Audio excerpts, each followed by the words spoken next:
Good afternoon, everybody, and thanks, Nishant, for having me here. It's been a great morning so far, although I missed the initial bit, but I think a lot of discussions have happened on how hydrogen has been moving. In the last session, of course, we heard lots of details about the AM Green tie-up, which, of course, is India's largest, and as I was told, probably the second largest agreement globally.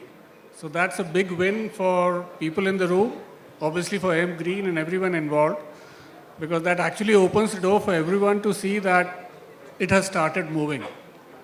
Up till now, there's a lot of discussion, so maybe I'll request all of you to probably wake up and give a big round of applause to the actual first time offtake agreement which has happened in India.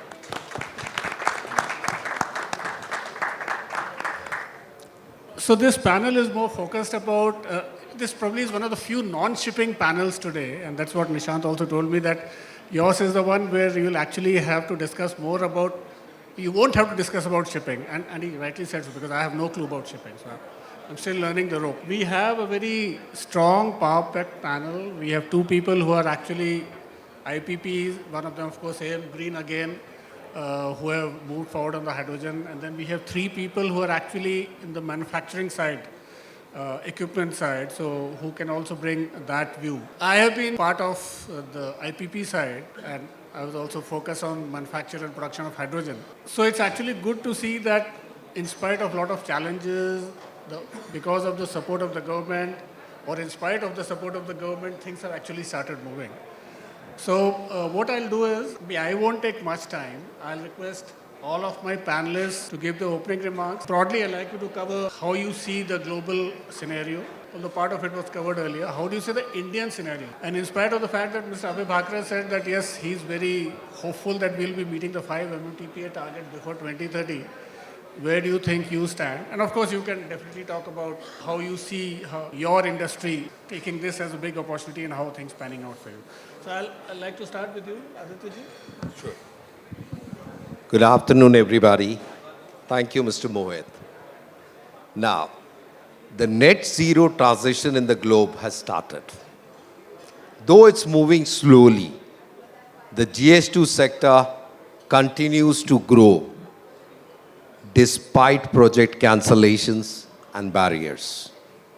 The project pipeline today, globally, is about 49 million tons per annum. So what's missing? The missing are the FIDs. The FID as on date is on the global note of 6.5 million tons per annum. And who's taken the maximum chunk of the business? It's the China. China has taken more than 65% of share of the global deployment and manufacturing. Now, here is the question. Is the global green hydrogen ecospace going the China way, the way the solar happened across the globe, wherein their market share is still 70%? So, are we going to allow this tech colonization of China in India? So here comes the opportunity for India. India is countering China in the field of solar with Indian companies, Wari, Reliance, Adani, all coming up together to make the solar plants themselves without any imports. So where are we today? The H2 ecospace, I would like to state that the delay in the project's FID status is causing the stress to all the electrolyzer manufacturers of the world, whether it's Nel, whether it's Green Hydrogen Systems Denmark, whether it's McPhee, wherein they had to change hands or sell them off. So this year, in 2026, it is a make or break year for the globe, for the green hydrogen systems. In fact, in EU itself, China has put up 3 plants with Longi, with Peric, and with RCT Group. So we in India have an opportunity to come up to the manufacturing level first, to satisfy our own demands, and then try to look at the global scenario. Coming to Indian scenario, the target of the National Green Hydrogen Mission was 5.5 million tons per annum by 2030. What does this require? This requires a 125 gigawatt of RE energy and electrolyzers to the tune of 36 to 46 gigawatt. Where are we today? Today, we haven't established even 100 megawatt manufactured in India in our domestic markets. But the opening is there. The refineries have come up with the tenders, and all the companies, Greenco, JC, L&T, are trying to put in the foot together to start the manufacture of the electrolyzers in India.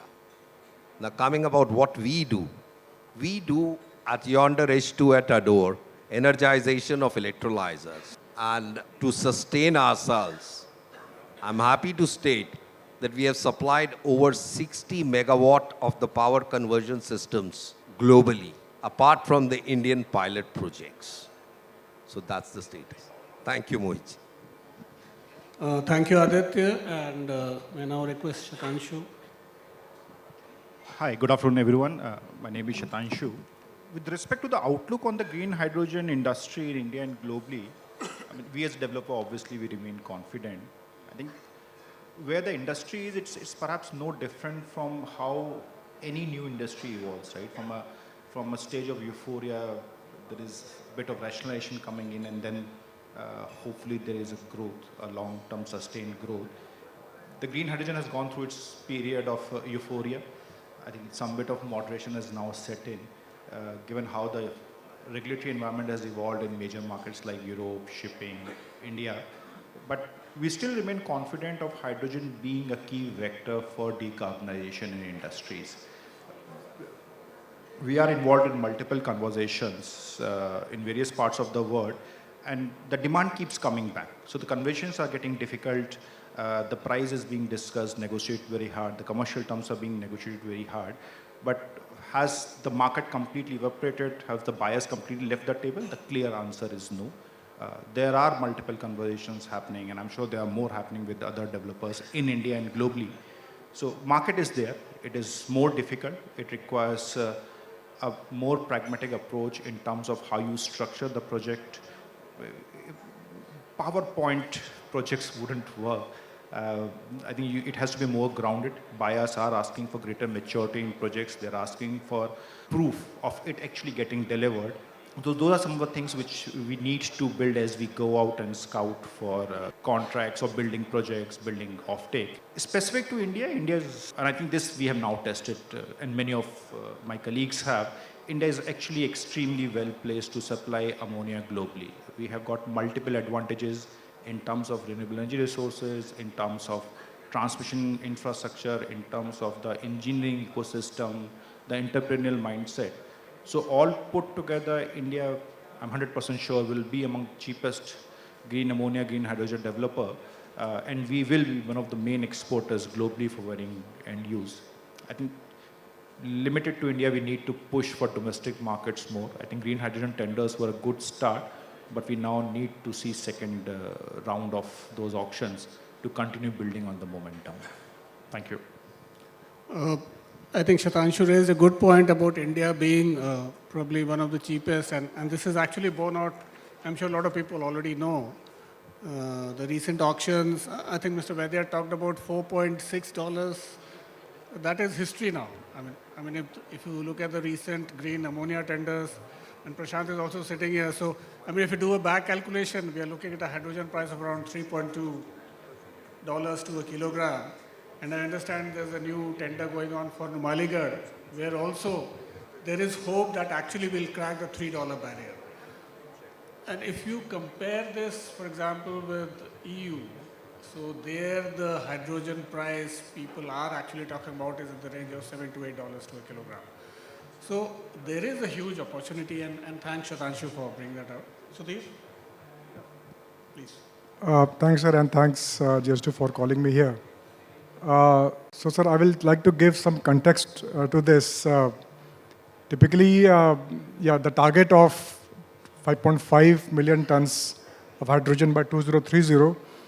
The short answer is yes and no. Yes, in the sense we will be, I believe, we will be almost halfway. I agree with Reddy sir, who was in the last session, the fire chat. I also believe that by 2033, we will be able to achieve 5.5. Let me give some reasons for this. As I keep on telling in all those panels, that typically, if you see the maximum organizations who attempted first into this space are mostly the experts of making green electrons. That means basically backed by the master electrical engineers. And whenever we read electrical engineering in our institutes or wherever, chemistry is a small subject, and there we only understand H2O2 give electrons, you will become H2 and O2, and it's so simple. And even if you go to derivative or methanol, whatsoever we say, for us it's a simple chemical equation. And so you see that when this started, every IPP, small, big, whatsoever, they started jumping. Yes, we can do it. We can easily do it. It's so small. It is so easy. In fact, we commissioned first, you can say, pilot of green hydrogen blending with LPG almost an year back, and still we are learning that, yes, what are the pitfalls in maintaining an electrolyzer, how solar and this is integrated. So to say that there was a roller coaster ride in the industry, I say globally as well as India specifically. People are on the learning curve. And now what we understand, and I believe the fellow people who are here, they now clearly understand it's a chemical, it's a molecule. You have to push green electron and make a green molecule. So now people understand it is a different world, whereas the people are operating in a different way. The gestation period itself is 3 years. Like you have to go for, we never heard of the word FEL 1, FEL 2, type 1, type 2, class 1, class 2, class 3, class 4. And now it has came to our jargon. We are learning, we have to do pre-feasibility, feasibility studies, pre-feed, feed. For us, feed was a feedstock. But now we understand feed means front-end engineering and design. So I think these things are the learning curve, not only for us, for all of us. And it takes time. It's a 9-month baby. Feed takes 9 months, so it takes 9 months. If somebody wants to jump the gun, the cost can go anywhere post of ID. So in short, number one, I think there's a learning curve. And now the organizations like us and the friends here, they have learned it, number one. Number two, what I feel is the biggest challenge is the offtake. So without that, it is not possible. Number three, that part of world, chemical industry and us, we are used to 25 years of PPA, they are used to 1 year of, or intra-month or intra-day kind of prices. So this marriage is slightly going on, and I am very, very clear and very strongly believe it is going to happen. Thanks. Thanks, Sudhir. It's actually good you pointed out. But incidentally, I am ex-NTPC. So in NTPC, we have known hydrogen since the very beginning. So electrolyzer was never the challenge. The problem is after that. It's very easy to break water and produce hydrogen and oxygen.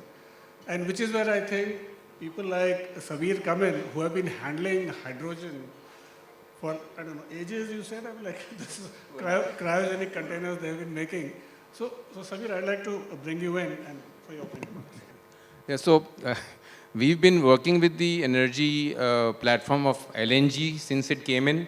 You had the gas pipelines, then it got converted to liquefaction, and then we got into LNG bulk storages, transfer systems, transport systems, and then the dispensing places or the point of use systems, which most of even the government corporates have been buying from us, including IOCL, including ISO tanks. Now, we see a global trend, not primarily in India yet, but in global trend where a lot of companies, a lot of countries are looking at the cryogenic value chain model for larger energy density, more efficient transportation, subject to more efficient liquefaction systems being available, which has been a bottleneck until now. But over the years, we see that also improving, and efficiencies of almost 90% have been claimed by manufacturers of liquefaction plant, which would then bring the comparison of a gas grid or a gas compression system versus liquid system to be much of a comparable level. And going by the efficiencies of transportation, you carry more energy and more molecule than metal in transportation. It could and should emerge as the long-term, large-scale solution. That said, it does not mean it will replace gas systems, because unlike LNG, hydrogen can be produced at the place of use, at the place of application. LNG has to be made at one place, then has to go by pipelines or virtual pipelines. Hydrogen can be produced there. But when there's going to be large-scale production and a large-scale transportation and large-scale reaching a larger broad base of customers, it could come to the efficiencies. The example we see is South Korea, where initially they went for the gas grid, but very soon, before the implementation, it was changed to the liquid model, is why you have several liquefaction plants installed there, and proud to be the cryogenic liquid tank suppliers from India to South Korea. The first tank of hydrogen liquid in Korea was from India. So that's where we've been. We also had the opportunity of doing a pilot project in university in Germany. And if some gas company has gone into some pilot project in Germany, again, they're investing in liquid hydrogen tanks from us. So it's happening there. So. Thanks, Savir. I'd like to now bring in Pawan. And for your opening remarks, we'd like to hear from you, please. So I think I have been here since morning and listening to a lot of speakers. See, ultimately, I think the topic of green hydrogen is a very complex topic. It's first of all not at all easy. There are technology challenges, there are renewable energy challenges, there are storage challenges, there are, you name it and you have a challenge, right? I mean, there are multiple things. And when we speak of 5 MMTPA target, I think as it was also said in the one of the earlier fireside chat, I view that as a directional target. As a parent, we all set targets for our children to come first in the class, right? But that's the kind of target I look at it. It's a very ambitious target. All of us are working very hard for it. We have had some excellent developments in India. We know what's happening to the US. We know what's happening to the Europe. It's actually the kind of things which have happened in US and also the kind of projects which have not happened or FIDs not reached in Europe are quite high. But in a way, India is actually emerging as one of the brightest spots of green hydrogen in the entire world. And with the kind of prices that we are seeing, and NRL, yes, I know, I also understand that we are actually going. It was very surprising for me to see the kind of prices that we are seeing in India right now, both for ammonia and both for green hydrogen. Of course, these are I think, very aspirational, and these are actual bids. So India is actually now, everybody is looking at India from that point of view, that can India be a solar of green hydrogen just like China was the solar of green hydrogen? And the way I look at it is that we have to grab this opportunity of being the world leaders and kind of take it to the next level. So that's how I look at it. And what it will do to us, it can spur the manufacturing, it can spur the the ecosystem, the vendor ecosystem, the supplier ecosystem. We still have challenges, and I think in the next part, I think I'll talk about that, but not here, but we have challenges. So I look at it as a great opportunity for India. Yes, we have to do a lot. In the last 2 years, we haven't done as much as we should have and we could have.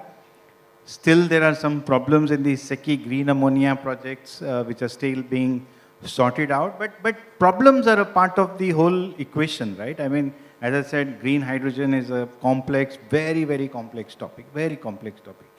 So the way I see it as last year is that the attention of the world has shifted to India, and 26 onwards is the time for us to leverage that attention, that focus, and make sure that we have, in the next 1 or 2 years, a few hundreds of megawatts, if not gigawatts, of working projects. You know, the refinery projects which have been come up and which.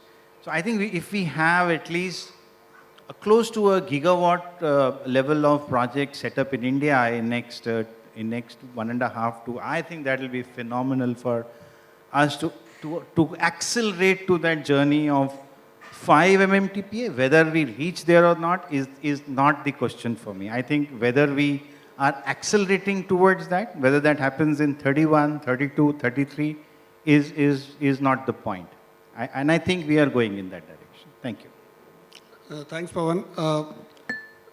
I think one of the things which has also been discussed earlier, and I think Aditya, you mentioned it earlier. So the question is, we have set for ourselves a target, and with due respect to what Pawan is saying, that 5 million tons is directional and aspiration.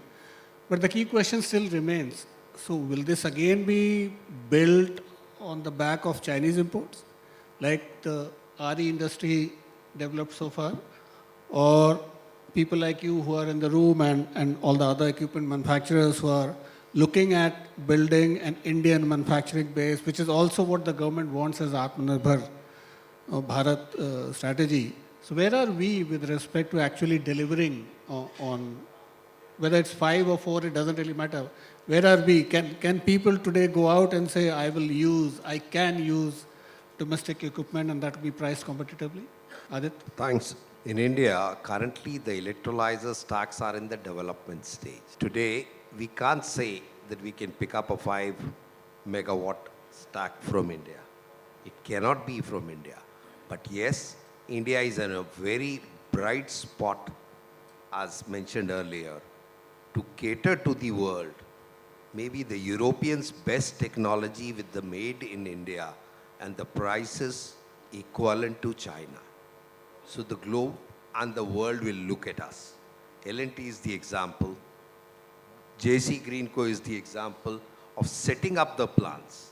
Today we are not ready with the electrolyzer manufacturing. That's a part of the process of the whole ecosystem to come into the place.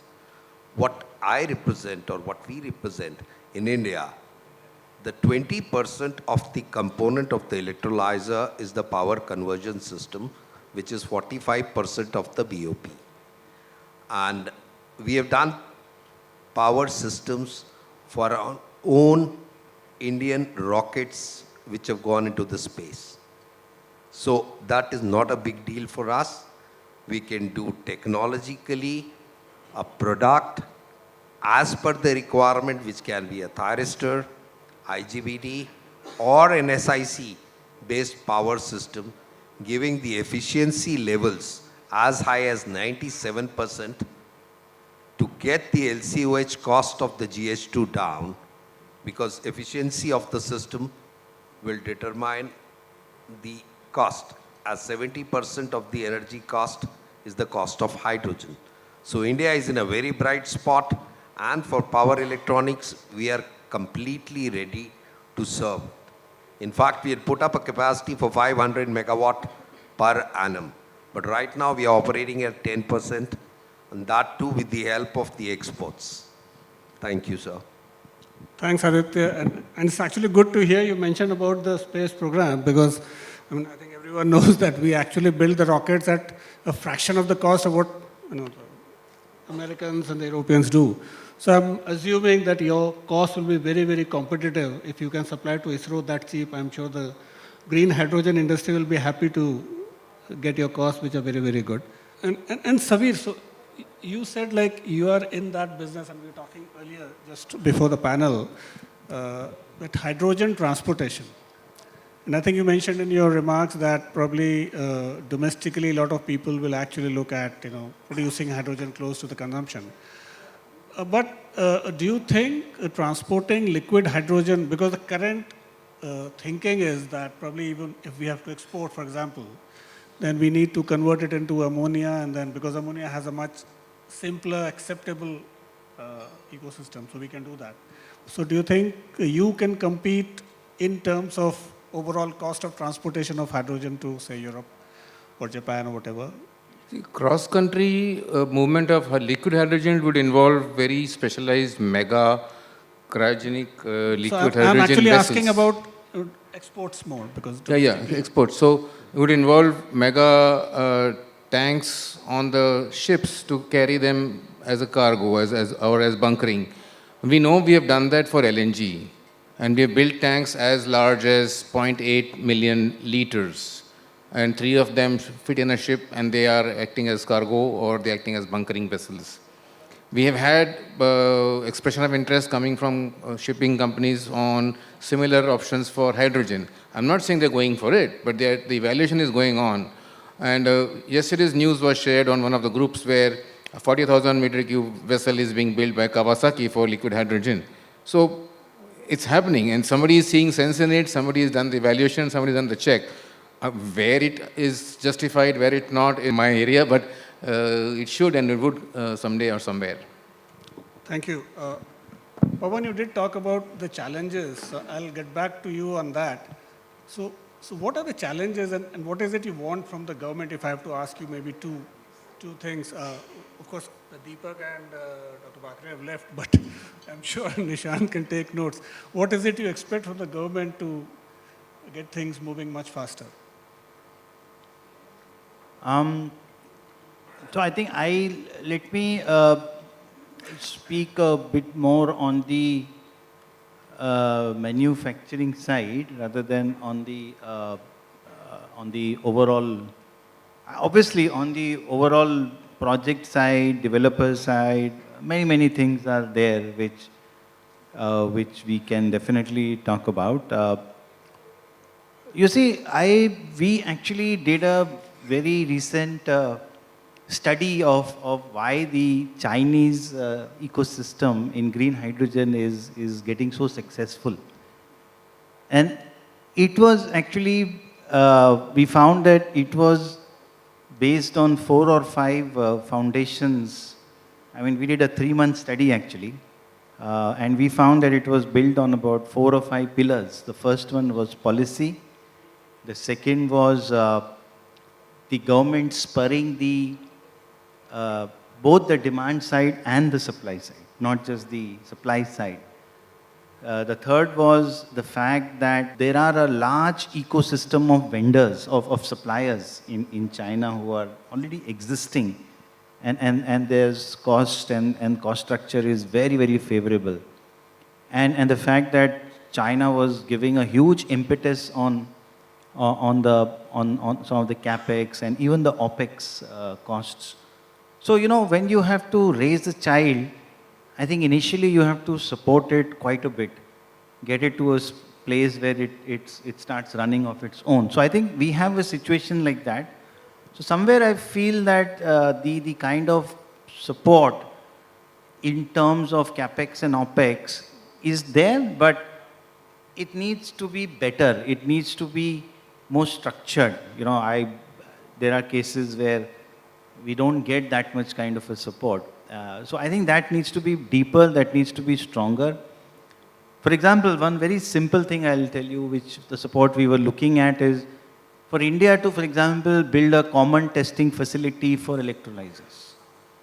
Right? Why is that required? Because we talk of different standards, we talk of China adopting a different standard, somebody else adopting a different standard of how do you measure the efficiency. And if you look at a testing center, it probably costs, I think, $100 million or $200 million. Not a big amount for private sector also, but then not a big amount for government also. So if there can be, for example, a common facility where you can come and test and validate your electrolyte, run it for 72 hours and show to the world that this is how it is certified, just like the ARI does for vehicles. So I think those kind of support will definitely go a long way in nurturing the whole manufacturing ecosystem. For example, today we don't have membranes, we don't have, as simple as nickel we have to import. 95% of nickel is imported. It's a very important element in alkaline electrolyzers. So 95 we import. And I was actually looking at the cost difference between nickel in India and China. It's about 50% higher by the time it gets to India. So nickel, membranes, those ecosystem, how do you get multinational companies to come and set up a company like AGFA or a company like European company to come and set up a thing in India? So those kind of deep support in terms of establishing the supply chain, getting more support, making some common infrastructural facilities, those kind of things I think will go a long way. Thanks. And quick questions to Shatanshu and Sudhir. So of course, you did foray into supply of ammonia, and that appears to be, like probably the de facto position in terms of offtake right now, and most of the people are actually talking for offtake of ammonia. So, what other sectors you feel could be the main, the source of offtake for green hydrogen or green ammonia? So in terms of end use, I think it's little geography dependent, but in Europe, for instance, we are seeing more of ammonia being a carrier for hydrogen for refining purposes. There are some conversations which we are starting now on ammonia as a feedstock as well. But I mean, there is no regulatory framework to push that as yet, right? And cost remains a consideration there. Comparatively on the east side, we are seeing more for power sector purposes. Shipping is still there. I mean, the fact that IMO didn't happen obviously has sort of has slowed down that segment, but that segment is still not out of the market. We still see a lot of inquiries there. There's some very active conversations that we are seeing on shipping. So to my mind, I think so shipping and refinery perhaps would be the early movers on this. That's what we are seeing in India also. Industry would join. I think in industry there will be some bit of back and forth between blue, green, fundamentally between that price equation of CI and the ammonia price. But perhaps industries would be the second or third wave of taking up green ammonia or clean ammonia for that matter. Sudhir, you want to add? Yes, sir, just a few more. What I believe, like, apart from hydrogen and ammonia, which are the most, they are the star of the molecules. So another derivative is methanol. So that, but de facto it goes for shipping. But beyond this, I think these kind of molecules are very good for aviation fuel. Even many pharmaceutical companies, they are eager to, and you can say even furniture. But these are all scattered mandates. First of all, there's no mandate, but scattered demands. So I think these are quite a low-hanging fruit for adopting and even embedding these molecules without emitting any kind of CO2 in the atmosphere. Beyond that, if you can see that glass industries are quite a guzzler of hydrogen. So I think there are few segments where if government gives a slight mandate, then there can be a good aggregation opportunity even in India as well as abroad. Yeah. If anyone has a question. Sir, I have a question for Mr. Pawan. My name is Deepak. I'm from Pinaka Green. And sir, one of the things which we do is we go out in the MSME sectors and find off-takers. And where, because hydrogen can be decentralized, so in their site we are trying to install through our partner ecosystem. Key problem which we are identifying is these are the people who are burning biomass, rice husk, coal, wood in the boilers and heaters. And if you're talking about hydrogen boilers and heaters, where does right now Thermax stand? Because these are the people who may have money to purchase electrolyzers, but may not for the boilers. So retrofitting kind of solution they look for. Are you saying they want to use hydrogen? Yes, sir. From biomass? No, sir. Right now they are using biomass, rice husk, and coal, wood. And I think what probably the question is whether you can supply boilers to MSMEs and not. They don't want to use electrolyzers, kind of. That's what I gathered. they can use electrolyzers, get the hydrogen. Hydrogen will be burnt to get the energy. The hydrogen-fired boilers. Hydrogen-fired boilers, basically, sir. See, hydrogen-fired boilers, see, there's no point of, I don't know why you want to burn hydrogen in a boiler. We as Thermax have got efficient solutions for use of biomass to convert it into either heat or to electricity. We have got fantastic solutions for that. So, but to generate hydrogen and then burn it into a boiler, I think it's not an efficient use of hydrogen at all, because the economics will not work out. So best way is that if you have biomass, and Thermax is a leader in biomass-based solutions. We even have a division where we are actually supplying green steam on a per kg basis, even if the customer don't want to invest in a boiler. So we take care of the supply chain of biomass itself. And we supply a customer a green steam at a X amount per kgs, etc. kind of thing. So I think there's no point of hydrogen in a boiler. So what I'll do is I'll quickly add to that, maybe take a minute. This is one of the last questions I asked these two gentlemen here, Shatanshu and Sudhir. Probably what I'd like to add is, I represent India Energy and Climate Center, which is at the University of California, Berkeley. So what our research and our work, our team has done, is that there are maybe 3 or 4 main use cases for hydrogen. We talked about refineries, we talked about fertilizers. Other large use case potentially is green steel. Of course, our team's work is showing that in India at least, the way the prices have been received, green steel is now. If we start working a new steel plant today for delivery by say 2030, 31, we are almost at par with the conventional steel plant. And the last one is SAF. He did say marine mobility, but marine mobility, I think the discussions earlier were reasonably pessimistic, so I really don't know how things will pan out there. But if ultimately economics is going to work. Having said that, and I'll add to what Pawanji said here, please do not think of hydrogen as a fuel, like a source of heat, source for producing power, source for running buses, because that is, I think, pretty inefficient as of now.